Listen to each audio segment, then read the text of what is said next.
Have you ever wondered why, despite being kind, you still feel drained, unappreciated, or even invisible? Do you find yourself giving endlessly, but never receiving what you truly need in return? If you're tired of feeling like you're sacrificing your well-being for the sake of others, then this video is exactly what you need. In this video, we're going to dive deep into Carl Jung's powerful wisdom about kindness, power, and self-acceptance. You'll discover why traditional views of kindness can actually weaken you, and how embracing your shadow, the parts of yourself you've been taught to deny, can lead to a more authentic, empowered life. What you'll learn today will challenge everything you thought you knew about being good. This isn't just another message about loving others. This is about understanding the deeper, often hidden parts of your psyche that influence your relationships, your boundaries, and your personal growth. By the end of this video, you'll understand why real kindness isn't about self-sacrifice or being perfect. It's about embracing your true self with all your light and shadow. You'll gain practical steps to integrate these powerful lessons into your life, helping you become stronger, more compassionate, and more whole. Stay with us, because this journey will transform the way you live and love. If you haven't subscribed to our channel yet, please click the subscribe button and ring the notification bell to stay updated on all our latest content. Repressed energy doesn't simply vanish. It doesn't quietly fade into the background and disappear. It twists, it mutates, and it reappears in ways that are unpredictable and often overwhelming. For those who have spent a lifetime trying to be kind, to please others, to be the good person in every situation, this repressed energy shows up in the most subtle yet deeply destructive ways. It builds up over time, growing like a pressure cooker, until it finally bursts in moments when you least expect it. You might feel resentment after helping someone who never reciprocates, no matter how much you sacrifice. There's that silent anger that bubbles up, leaving you seething inwardly when someone crosses a boundary you never even voiced. And then there's the crushing sadness, that soul-deep ache, when you realize that no one truly sees your needs. All those times you've given and given, no one notices that you're empty, that you need something in return too. The more you strive to be perfectly good, the more you open yourself to the very vulnerability you seek to avoid. It's a strange paradox, one that creeps up slowly and quietly, until you're left in the wreckage of yourself, wondering how things went so wrong. This repression becomes a double-edged sword. Deny your anger, and you start becoming passive-aggressive, gritting your teeth through situations you should confront head-on. Reject your own need for recognition, and it subtly turns into manipulation, quietly shaping others' perceptions to fill the void within you. Pretend you don't need anything, and before you know it, you're an emotional vampire, draining those around you without realizing it. It's painful to admit, but the truth is, denying your needs and emotions is a silent killer, robbing you of authenticity and peace. Jung, with all his wisdom, didn't see the shadow as something to be feared or eradicated. No, it's a crucial part of who we are, a part of our psyche that holds not only our darker traits, but also our unclaimed power. Power that allows us to set healthy boundaries, to stand tall for ourselves, and to speak up when needed. When we reject the shadow, we do far more damage than just silencing our anger. We also suppress our ability to truly stand in our strength. We lose our power, our right to take up space in this world. We pay the price with the very thing that makes us whole, our essence. Picture someone who has spent their entire life being the good one, the one who's always available, always helpful, always forgiving. They were taught that anger is bad, that setting boundaries is selfish, and that their needs don't matter. This person doesn't just suppress their anger, they suppress their very identity. The act of being kind morphs into a prison of self-denial. Their goodness is shackling them, binding them to a life where their needs and desires are secondary, constantly pushed aside for the sake of others. Jung understood this. Well, it's not real kindness. It's fear disguised as virtue. fear of rejection, fear of conflict, fear of not being enough. But in the end, what they call kindness is simply a mask, worn out of the desperate desire to be loved, to be accepted. Truly kind people aren't those who never get angry or never set boundaries. No, they are the ones who have learned to integrate all parts of themselves, light and shadow, into a harmonious whole. When we acknowledge and embrace the shadow, we unlock a wellspring of strength we never knew we had. It's like entering a dark garden, a place filled with fears and uncertainties. But if we dare to venture in, we also find our deepest powers, our ability to discern, our intuition, and our fierce desire to protect what is sacred to us. That's where true kindness evolves into conscious wisdom. For Jung, the key to spiritual growth was not to eliminate the shadow, but to learn to dance with it. He taught us that our anger is as sacred as our ability to love, that our boundaries are just as important as our generosity, and that our need for recognition is just as valid as our desire to give. This is the first step toward more authentic and powerful kindness, understanding that the shadow is not your enemy. It's a part of you, waiting to be seen, embraced, and honored. And when you dare to meet it, to look into the darkness you've avoided for so long, you'll find that what you feared the most may be exactly what you need to feel whole. Blind kindness, though, comes at a great cost. A cost paid not just in emotional exhaustion, but in delayed dreams, unbalanced relationships, and a life that feels half-lived. It shows up as constant fatigue from giving endlessly, silent frustration from suppressing your own needs, and a deep, aching loneliness that comes from being surrounded by people who never truly see you. Consider someone who has made self-sacrifice their entire identity. This person doesn't just give their time and energy, they give away pieces of themselves, parts of their soul.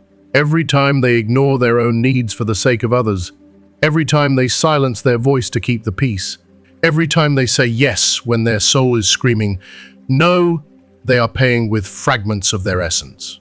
The modern martyr doesn't wear a crown of thorns, but their suffering takes on a different form.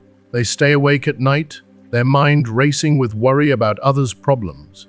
Their relationships are one-sided, where they give and receive nothing in return. Their calendar is filled with obligations to everyone else, leaving no room for their well-being. This way of life isn't just accepted by society, it's praised. But no one sees the deep self-neglect that lurks beneath the surface of that so-called nobility.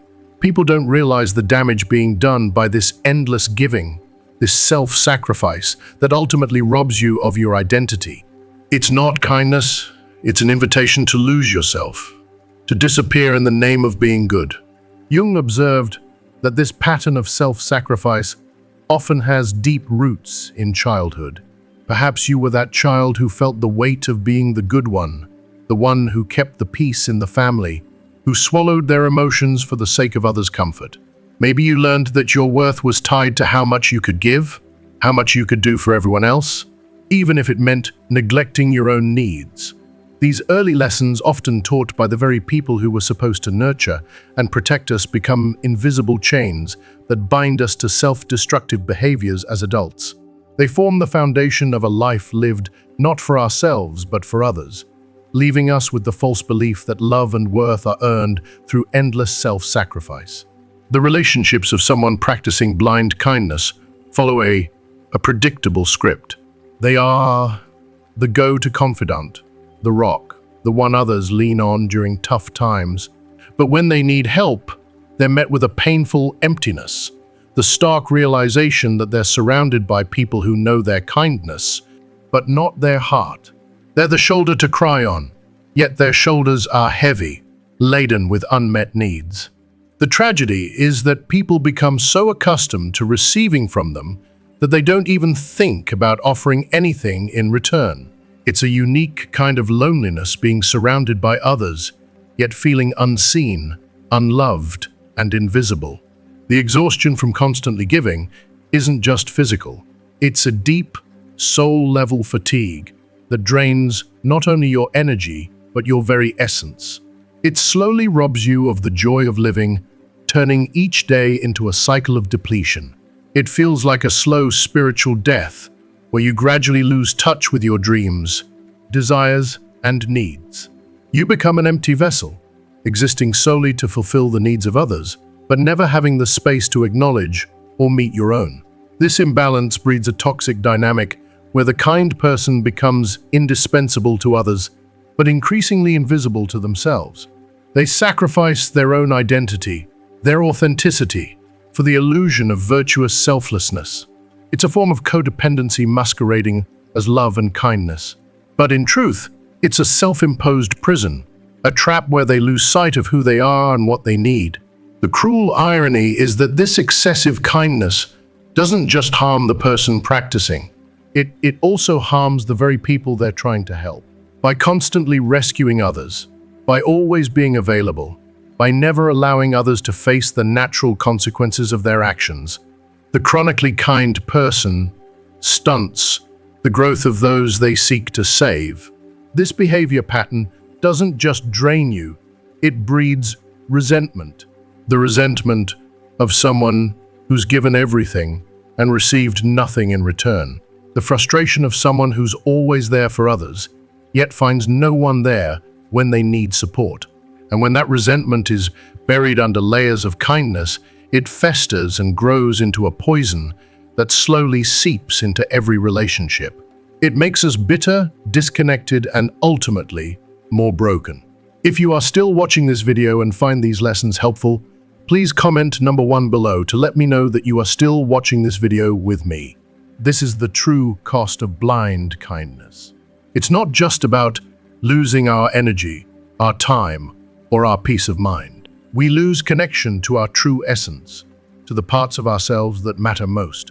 We lose touch with our deepest desires, with our ability to set healthy boundaries, and with the very core of who we are.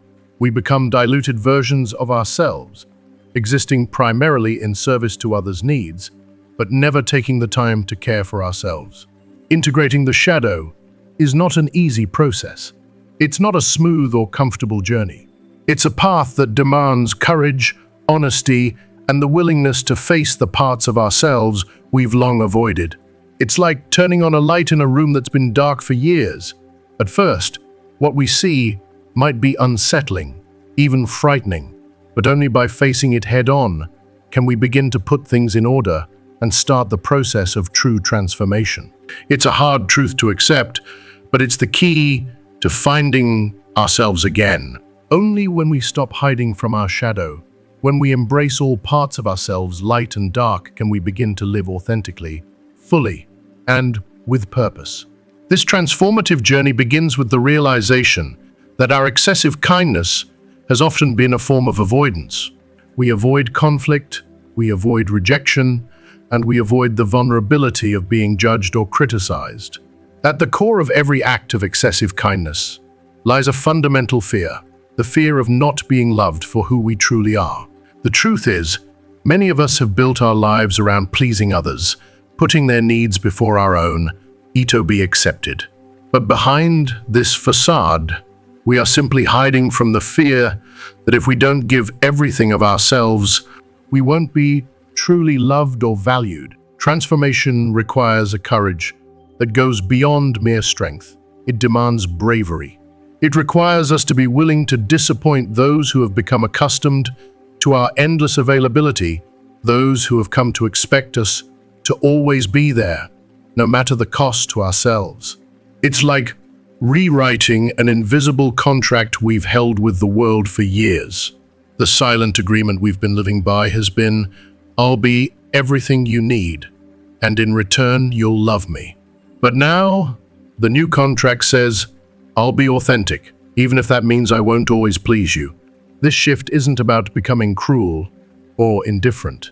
It's about developing a kindness that is powerful and real. It's the difference between a weak flame that can be extinguished by the slightest breeze and a strong fire that gives warmth and light without being consumed in the process. True integration of the shadow happens when we recognize that our ability to set boundaries is just as sacred as our ability to give. The power that comes from this integration is a strength born of self-acceptance, not fear or weakness. It's the ability to stand in our truth, to live authentically, without needing to overpower or dominate others. The wise kindness that emerges from this journey is like a tree with deep roots. It doesn't need to prove its strength by tearing others down. Its power is reflected in its steadiness, in offering shelter when it's the right time, and in maintaining its natural boundaries without apology. It takes up space in the world, but it does so with confidence, without shrinking or hiding. Those who reach this place of integration experience a beautiful paradox. The more they accept their darkness, the more genuinely kind they become. They no longer give out of compulsion or fear. Instead, their generosity flows from abundance, not emptiness. Their compassion comes from strength, not weakness. This new way of being demands a continued commitment to authenticity. It means recognizing that anger too can be a part of us, and that this anger can serve as a compass, pointing to where our limits have been crossed.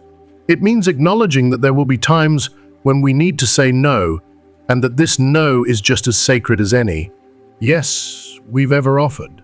Integration also means understanding that not all parts of our shadow are negative.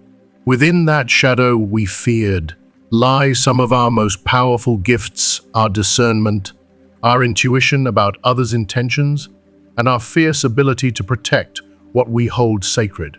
The wise kindness that comes from this integration has discernment.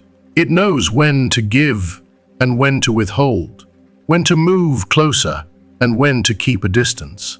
It's not a kindness that spills out aimlessly, but one that flows with purpose and awareness. This kindness doesn't drain us, it nourishes us, and in turn, it nourishes the world around us. It is the kind of kindness that honors both the giver and the receiver, a kindness that comes not from fear or obligation, but from a place of deep self-knowledge and emotional strength. It's a kindness that honors both the giver and the receiver, recognizing that healthy boundaries are not walls, but essential forms of mutual respect. This transformation allows us to move through the world in a completely new way. We are no longer the candle that burns itself out, sacrificing our energy to light the paths of others. Instead, we become the lighthouse radiating our light, guiding others without depleting ourselves. The more we embrace this transformation, the more powerful our kindness becomes, because we no longer seek everyone's approval or love to feel validated. True integration of the shadow empowers us to be kind, not because we fear the alternative, but because we choose kindness from a place of wholeness. It is a kindness that encompasses our strength, our ability to set limits, and our willingness to disappoint when necessary. At its core, it's kindness born not from fear, but from truth, a truth that acknowledges both our light and shadow. The ability to establish and maintain healthy boundaries is a practice Jung saw as essential for psychological growth. Yet, for those who have built their identities around endless giving and kindness, setting boundaries can feel like a betrayal of their innermost nature, like turning their back on the very virtue they've defined themselves by. This is where ancient wisdom becomes especially relevant. Boundaries are not walls meant to divide us from others. Instead, they are sacred lines that define where we end and where others begin. The ability to create and uphold boundaries starts with a revolutionary act, the act of recognizing our inherent worth.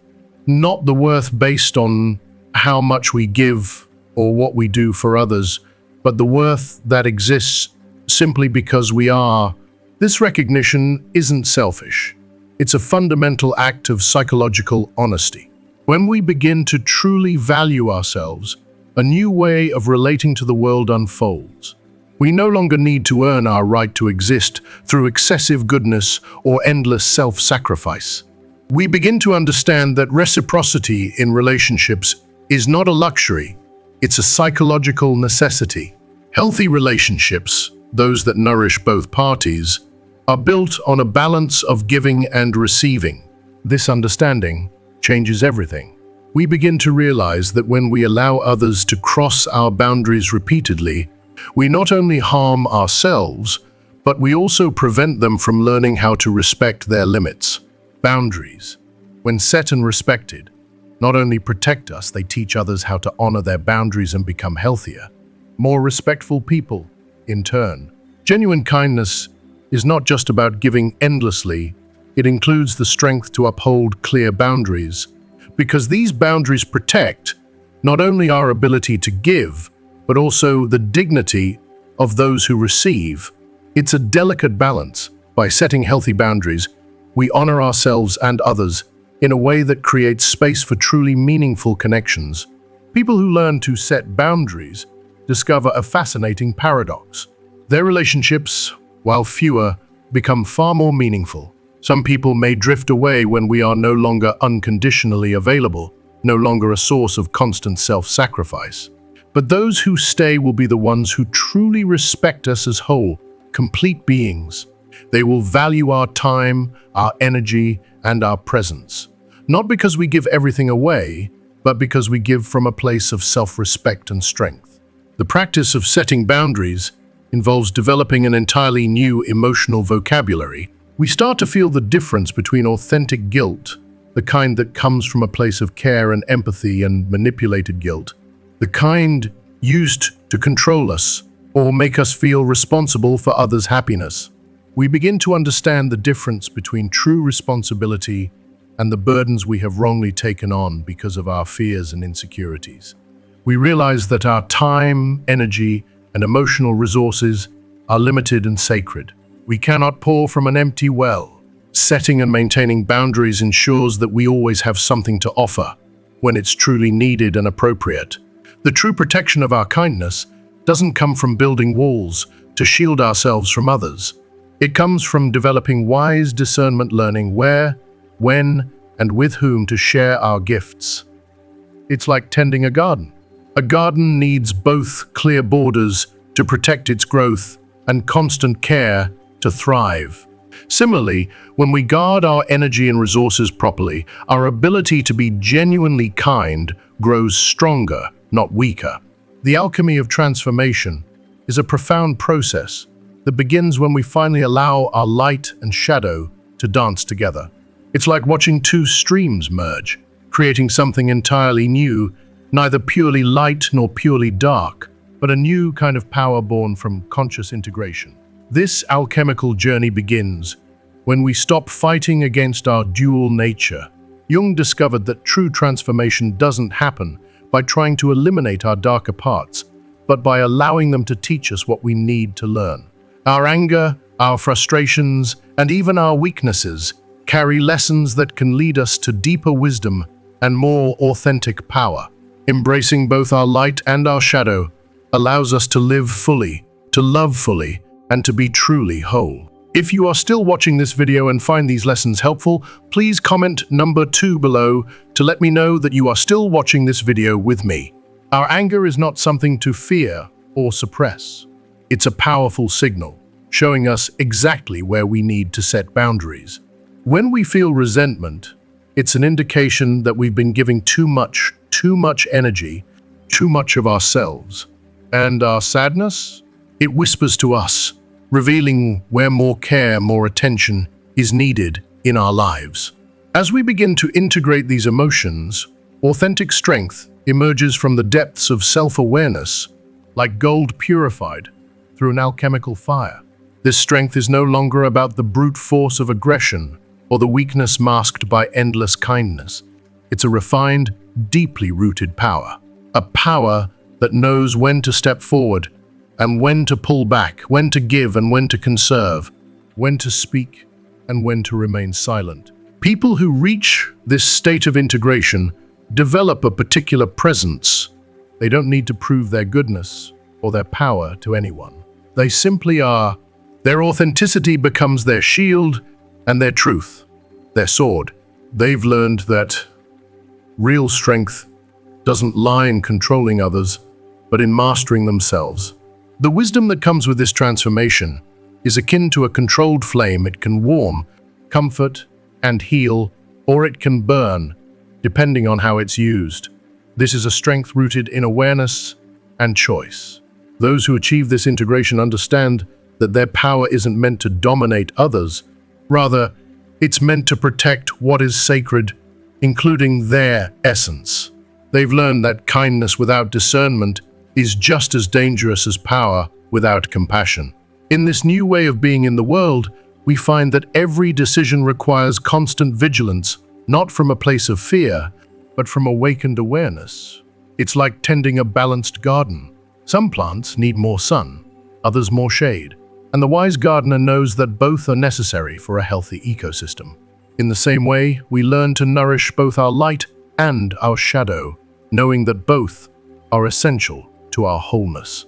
The kindness that emerges from this alchemy is a conscious choice, not a compulsion born from fear or guilt.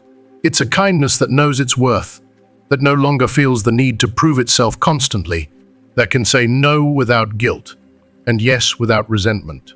It's a kindness that has made peace with its own shadow and, because of that, doesn't fear the darkness in others. This transformation is not a one-time event. It is an ongoing, evolving process. It's an eternal dance between light and shadow, power and compassion, giving and receiving. Every day provides us with new opportunities to refine this balance, to consciously choose to use our power to be kind from a place of strength rather than fear.